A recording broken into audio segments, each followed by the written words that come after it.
Magandang umaga po sa ating lahat.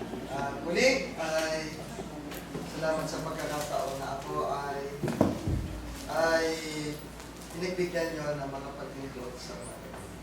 At sa umaga pong ito ay nais ko ibahagi sa inyo isang paksa tapos saan ay pinaksa ko rin po sa ilang kongregasyon na meron po tayo.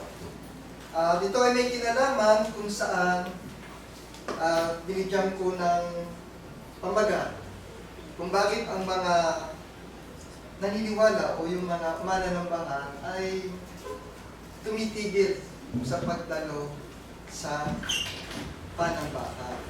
At ano ba yung mga dahilan? Kung kaya, ito yung pinaka-summary na nais kong ibahagi sa inyo na kung saan siguro naman po ay napapansin natin.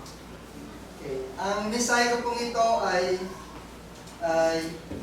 bahagi ng pag-aaral na kung saan ay bilang paalala lamang.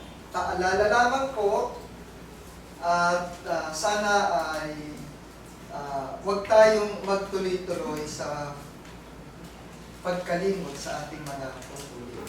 Kasi po, sa panahon ngayon ay yung mga nakalipas na panahon ay napapansin natin mukhang marami nang dumadang, marami na mga mananampalataya na unti-unting lumalayo sa regular na pagdalo o pagsamba sa mga pagtitipon na tulad nito. Hindi lamang po dito, ganun din po sa ilang kongregasyon. At ito po ay bahagi lamang ng aking obserbasyon, pero ito po ay napakabigat at napaka-seryosong problema sa loob ng isang kongregasyon. Sa bagay ito po ay hindi na bago. Kasi po, maski po noon ng mga panahon noon ng mga unang Kristiyano, ay marami ng mga ganitong uri ng problema. Kung bakit sa gitna ng kanilang mga pananampalataya ay nawawala sa loob ng kawan. May mga iba kasi po tayo na mga kapatiran na lubhang abala sa kanilang mga pang-araw-araw na gawain. Yung iba naman, ang dahilan nila, sila ay mga broken-hearted, na nalilin lang, kung kaya't lumalamig ang kanilang mga pananampalataya. Kung kaya't sa umagang ito ay binigyan ko lang po ng maiksing habang title, hindi maiksi.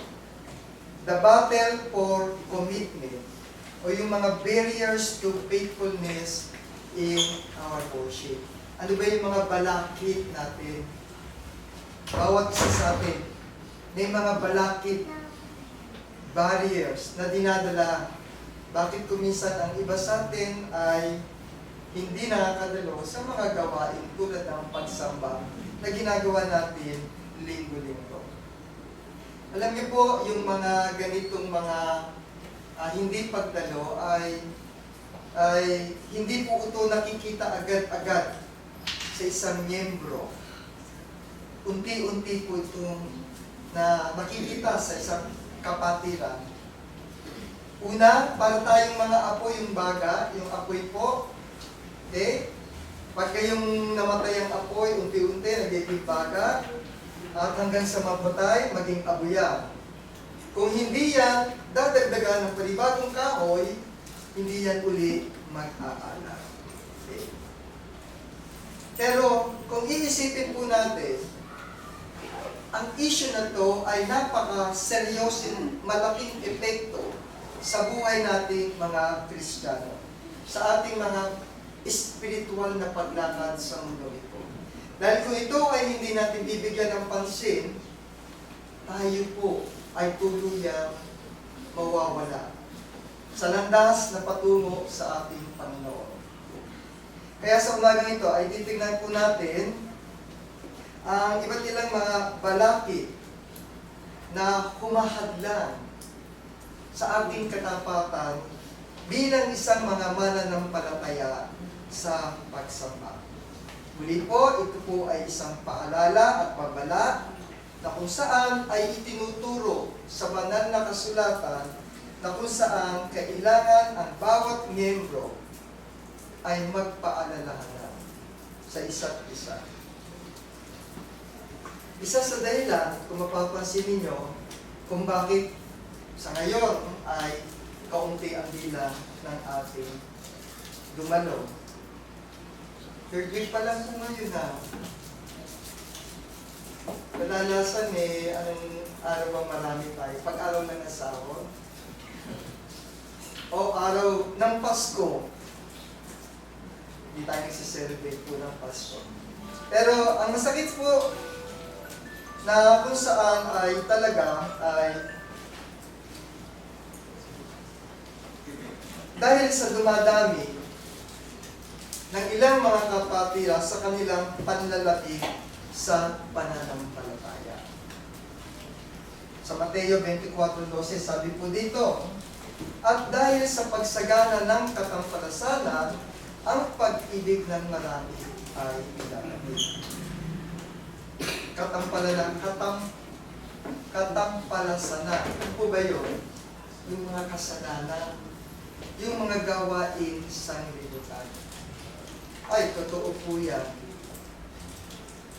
Ang daming kasalanan sa mundo na na-enjoy ng bawat isa sa atin. Adultery, homosexuality, materialism, distraction, mga bagay na makamundo. Kung kaya, once na ikaw ay nakagawa, maliit o malaking kasalanan, hindi po ba't madalas nahihiya tayo humalap sa Panginoon? May kasalanan po ako eh. Ayoko muna sumamba. Hindi pa ako makatingin sa Panginoon. Hindi ko pa kayang alisin ang kasalanan ito. Pero ang ating gagawing paglayo ay nagdudulot ng unting-unting pagtigas ng ating puso. Yun ang nakakatakot po eh. Pag tumitigas na unti-unti ang iyong puso, lumalayo ka unti-unti sa Panginoon. Marami ang tumitigas sa pagdalo dahil nanlalamig ang kanilang mga pananampalataya at pag-ibig.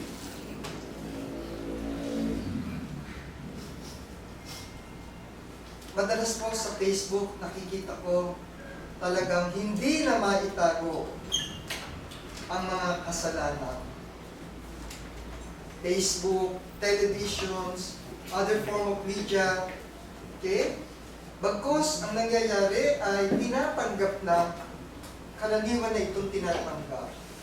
Hindi ko nga po nakikita yung mga MTRCB o yung ating mga tagapagpigil na kung saan ay tututukan ang mga masasamang laman ng media para lalo sa ating mga kabataan. Ibig sabihin lang po nito ay marami na ang nagdiriwang ng mga kasalanan. Mga taong malayo at lumalamig ang pananampalataya sa Panginoon. Number 1 natin kasalanan, yung mga immoralidad po na yan. Okay? Pataasan, pagnanakaw, karahasan, pagdami ng mga pandaraya, kasinungalingan, mga kasakiman. Diriranpan po, di ba? Sa balita lamang.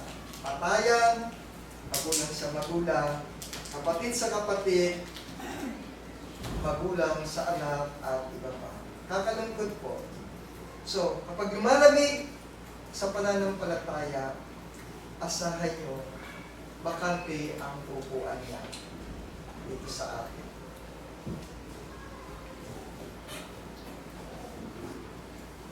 Sabi po sa Hebreo 10:25, huwag nating pabayaan ang ating pagkakatipon.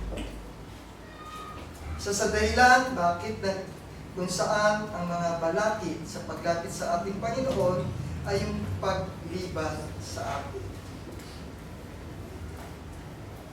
Na huwag natin pabayaan ang ating pagtitipon gaya ng ugali ng iba, kundi mga udyokan tayo sa isa't isa at lalo na kung sa inyong nakikita na nalalapit na ang